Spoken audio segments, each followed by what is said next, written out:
Hi friends, already நான் போட்ட வீடியோவில் எனக்கு வந்து அஞ்சரை பெட்டியில் காசு சேர்க்குறது ரொம்ப பிடிக்கும்னு சொல்லியிருந்தேன். நிறைய பேர் லைக் பண்ணியிருந்தீங்க. என்னை மாதிரி நிறைய பேர் சேர்த்து வைப்பீங்கன்னு சொல்லி நான் நம்புகிறேன். எனக்கு வந்து ஒரு கெட்ட பழக்கம் இருக்குங்க. எப்போவுமே ரூபாயை வந்து செலவு பண்ணிவிட்டு வெறும் சில்லறையை மட்டும் நான் சேர்த்து வைப்பேன். என்னதான் இருந்தாலும் சில்லறையில் இருக்க சந்தோஷம் எப்போவுமே கிடைக்காது. சில்லறை மட்டும்தாங்க நமக்கு தேவைப்படுறப்போ நம்ம கையில் வந்து நிற்கும்.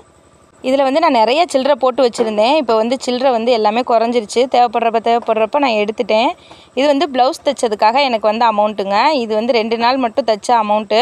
இதை வந்து நான் இப்போ இந்த அஞ்சரை பெட்டியில் வந்து எப்போயுமே போட்டு ஸ்டோர் பண்ணி வைப்பேன். தேவைப்படுறப்போ நான் எடுத்து செலவு பண்ணிக்கிடுவேன்.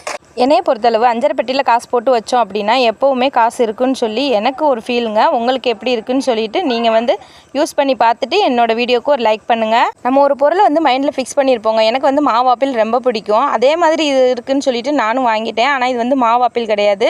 இது வந்து சாப்பிட கொஞ்சம் சலசலன்னு இருந்துச்சு. இந்த மாதிரி நீங்கள் ஏமாந்துருக்கீங்களான்னு சொல்லிட்டு எனக்கு கமெண்ட் பண்ணுங்கள்.